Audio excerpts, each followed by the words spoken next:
पाठ 10 अशोक का शस्त्र त्याग। पहला दृश्य, एक मैदान में मगध के सैनिकों के शिविर लगे हैं। बीच में मगध की पताका फहरा रही है। पताका के पास ही महाराज अशोक का शिविर है।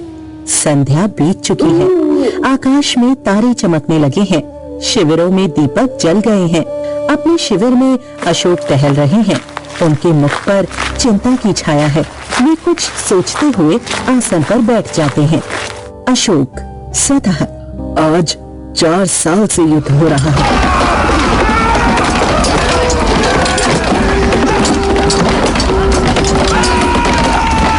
कलिंग आज भी जीता नहीं जा सका है।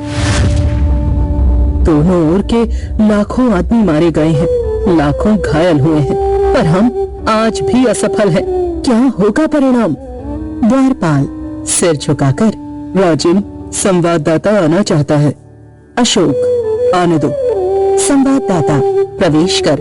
महाराज अशोक की जय हो। शुभ संवाद है।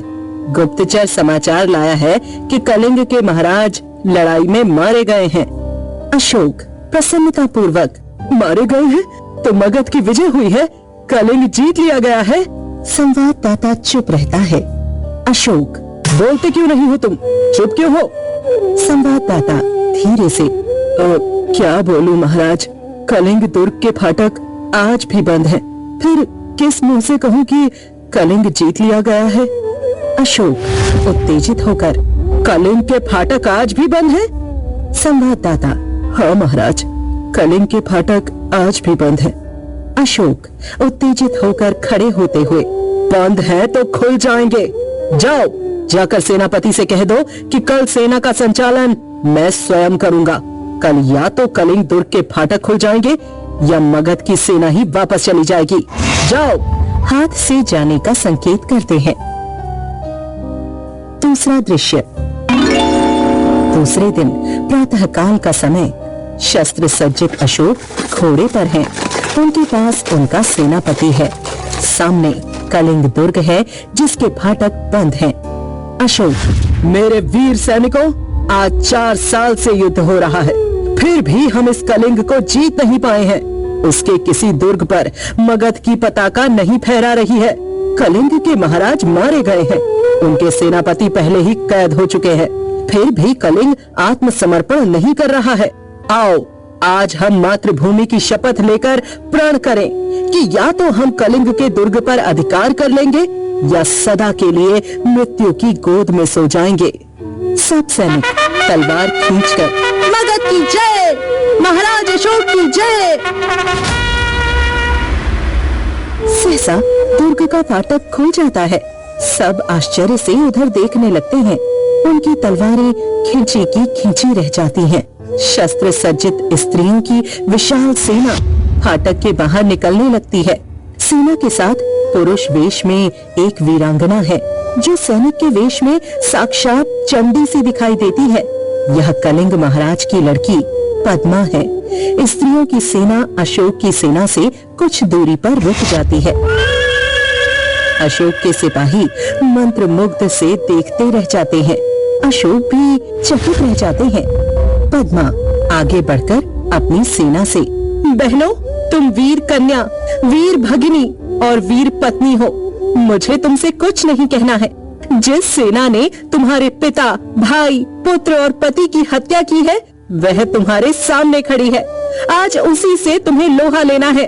तुम प्रण करो कि जननी जन्मभूमि को पराधीन होते देखने से पहले तुम सदा के लिए अपनी आंखें बंद कर लोगी। स्त्रियां तलवार निकालकर, हम प्रण करती हैं कि जब तक हमारी धमनियों में रक्त की एक बूंद भी होगी, हम अपनी मातृभूमि का अपमान नहीं होने देंगी। सब सावधान होकर खड़ी हो जाती हैं। अशोक स्वतः, यह कौन है? क्या साक्षात दुर्गा कलिंग की रक्षा करने के लिए युद्ध भूमि में आ गई है? यह स्त्री है? सभी स्त्रियां हैं।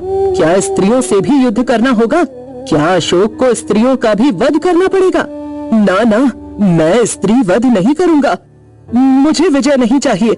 मैं यह पाप नहीं करूंगा। मैं शस्त्र नहीं चलाऊंगा। संबोधन करते हुए, सैनिकों, स्त्रियों पर हाथ ना उठाना। आगे बढ़कर, तुम कौन हो देवी? पद्मा, मैं कलिंग महाराज की कन्या हूँ। मैं हत्यारे अशोक की सेना से लड़ने आई हूँ। जब तक मैं हूँ, मेरी ये वीरांगनाएं हैं, कलिंग के भीतर कोई पैर नहीं रख सकता। कहाँ है अशोक? कहाँ है मेरे पिता का हत्यारा? मैं उससे द्वंद्व युद्ध करना चाहती हूँ। अशोक तो मैं ही हूँ राजकुमारी, दोषी मैं ही हूँ।